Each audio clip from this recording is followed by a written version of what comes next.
संबलपुर शासन थाना अंतर्गत गिरिपाली खड़ियापड़ा डबल मर्डर मां उरुकुली पात्र और झील नीलिमा जुड़ा विभत्स हत्या राति शोता बेले एक धारुआ अस्त्र हत्या करिछि अभियुक्त। जहाँ सूचना सामना को आसुछि अभियुक्त अजय प्रधान घरे के नथिबा बेले राति हत्या करिछि। घटनास्थल में पुलिस साइंटिफिक टीम पहुंची तदंत करुछि। पूर्व शत्रुता को नहीं हत्याकांड करा संदेह करा अभियुक्त अजय प्रधान को अटक रखी पचराउचरा करुछि थाना पुलिस। राति अभियुक्त हत्या करने पर निजे पुलिस को ए बाबद सूचना देता। घटनास्थल में पुलिस को अपेक्षा करथिला अभियुक्त। ये घटना स्थानीय अंचल में चांचल्य सृष्टि करिछि। काली राति विलंबित राति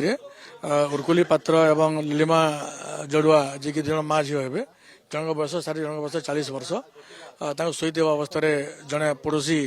जहाँ ना अजय प्रधान बयस पाखापाखि 25 वर्ष खंडे हम से गोटे टांगिया साइज हत्या कर सब घटना जना पड़ा गोटे शासन थाना गोटे थाना गोटे मामला रुजु कराई तदंत आरंभ हो साइंटिफिक टीम पहुंची तदंत पर परवर्ती पदक्षेप जना पड़ा कौन 112 को फोन आसीला तापर पुलिस से इमिडिएटली पहुंची ही से जगह पाई नहीं सी जाइए। हाँ उपस्थित थे देखु कारण एवं तदंत आरंभ हो एफआईआर एवं लज होपर एफआईआर लज होगापर जो इन्वेस्टिगेशन आम आरंभ होपर जना पड़ो वास्तव कारण कौन तार पड़ोशी जेहतु अच्छा कौन एनिमिटी थी कौन अन्य कारण हो पारे सब दिग को आम एटा देखू और से अनुसार पदक्षेप नहीं। गिरिपाली रे डबल मर्डर एवं जी हत्याकारी जी हत्या करिछि सी ही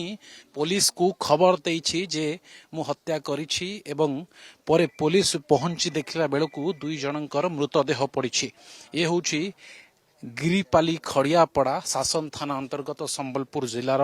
एवं एटी वर्तमान पुलिस टीम पहुंची साइंटिफिक टीम पहुंची एवं तदंत चली जो पड़ोशी अच्छा गाँ लोक अच्छा से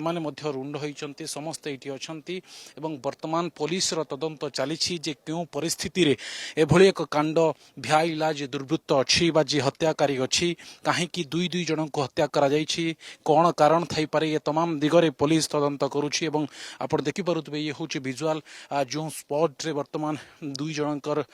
मृतदेह पड़ी से पुलिस अच्छी साइंटिफिक टीम अच्छा एवं पचरा उचरा चली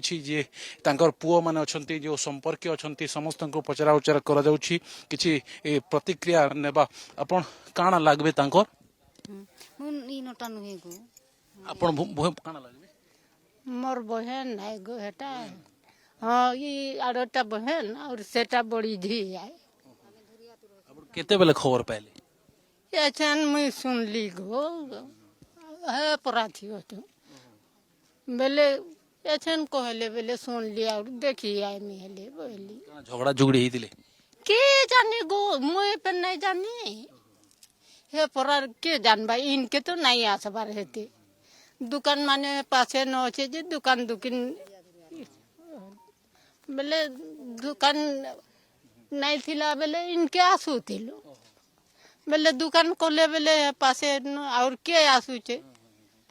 एटा ई मुडटा मोर बहन गुटे और एटा मोर बड़ी जी जहाँ कह जाउछि जे हत्याकारी अच्छी बा जे अभियुक्त होछि अजय प्रधान 25 वर्ष होतला एवं वर्तमान से पुलिस जो शासन पुलिस अछि ताको अटक रखा जायछि एवं जहाँ कह जाउछि पूर्व शत्रुता थिला ना एमती कौन कारण थिला जहाँ फल एते बड़ हत्याकांड हैला केही कहि पारु नहंती एवं पुलिस जेहेतु तदंत चली परवर्ती समय पुलिस ही स्पष्ट करिबो जे कौन घटी थिला एमती जहाँ फल दुई दुई जन को मारी देवा को पड़ला बा जो हत्याकारी रही दुई दुई जनकर जीवन नहीं गला एवं अति विभत्स भाव जहाँ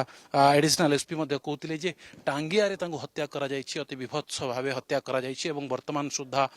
तदंत चली साइंटिफिक टीम अच्छा पुलिस टीम अच्छा एसडीपीओ एडिशनल एसपी आछंती एवं एटी वर्तमान तदंत चली साइंटिफिक टीम जांच करुछि। गिरिपाली वीडियो जर्नलिस्ट सुब्रत सह लिपन होता कनक न्यूज।